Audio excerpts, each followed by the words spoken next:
Hi guys. Jackie's doodling in class again. I'm stick 1. And I'm stick 2. Oh, look. She took notes. Yeah, apparently on John Cabot. I think that he was assigned to her for her Explorer project in honors marine biology. That's right. Hey, what's she writing now? Giovanni Cabot? Who's that? Idiot, that's John Cabot's Italian name. Oh. She wrote more. Let's read it out since we have nothing to do anyway. That's stupid. Oh, come on. Fine. Let's read her lousy notes. All right. Let's see. He was born in Genoa, Italy sometime in 1450 and died in 1499. Guido Cabot was his father. He was a spice merchant. Ironically, Cabot means coastal seaman. Cabot's family moved to Venice when he was 11 years old in 1461. In his early life, Cabot learned about cartography, mathematics, astronomy, seamanship, and navigation. He also learned about spice trade from his father. John Cabot married Masha in 1754, and later had 3 sons, Ludovico, Sebastiano, and Sancto. Sometime in the 1490s, they moved to Bristol, England. I'm bored stick 2. Oh geez. Just keep reading. Fine. John Cabot was an explorer and a navigator. He sailed for England, and embarked on his expedition to find a new route to Asia. Instead, he landed in Bonaventure, Newfoundland in Canada. Wait a second, Cabot was an Italian explorer who was born in Italy and sailed for another country to find a new route to Asia, only to find a new world? That sounds familiar. Who does that sound like? Christopher Columbus. That's right. How did you figure that out? Jackie wrote it just now.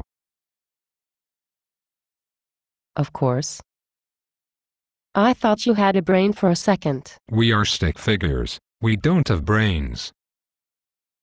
Oh yeah. Anyway, Cabot's journey began in Bristol, England, on May 2, 1497.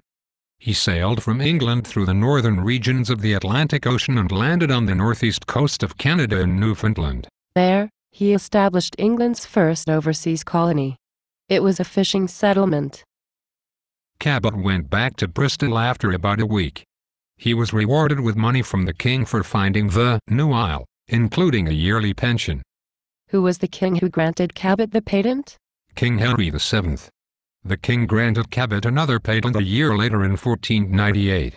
This time, he sailed with a crew of 300 men on 5 ships past Newfoundland and landed on another island in which he named Labrador's Land. He sailed back to England after sailing south along the New World's coast. It was too cold to sail further into Canada's surrounding water. The ship Cabot used to travel to the New World during his first expedition was called the Matthew. It was an avicula, or a caravel. It was generally a small, fast-moving ship. The technology he used on his expedition included almanacs, astrolabes, compasses, and charts. They helped him with navigation. Several of these items used the distance between an object in the sky, such as the stars or the sun, and the horizon to determine the location of the ship. Areas John Cabot explored include Newfoundland, Labrador's Island, and Cape Breton Island. His exploration helped spark several of the following expeditions made by other explorers, including his own son, Sebastian Cabot. So wait.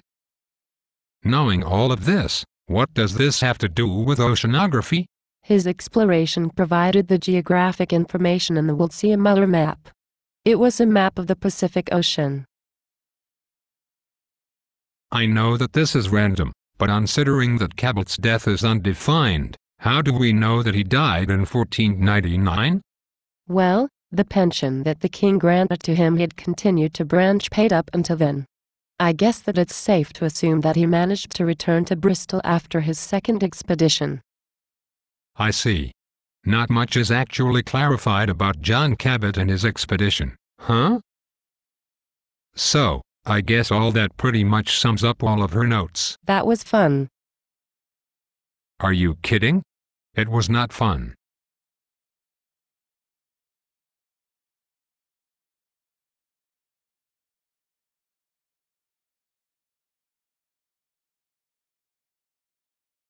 That's not the point.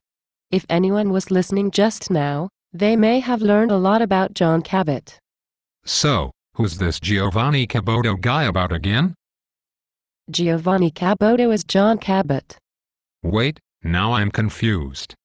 Ugh.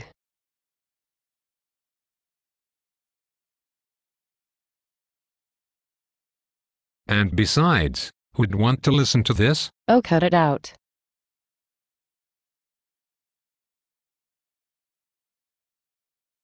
You're mad at me, aren't you?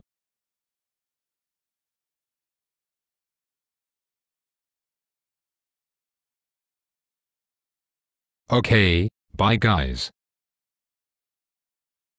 Come back, I'm sorry.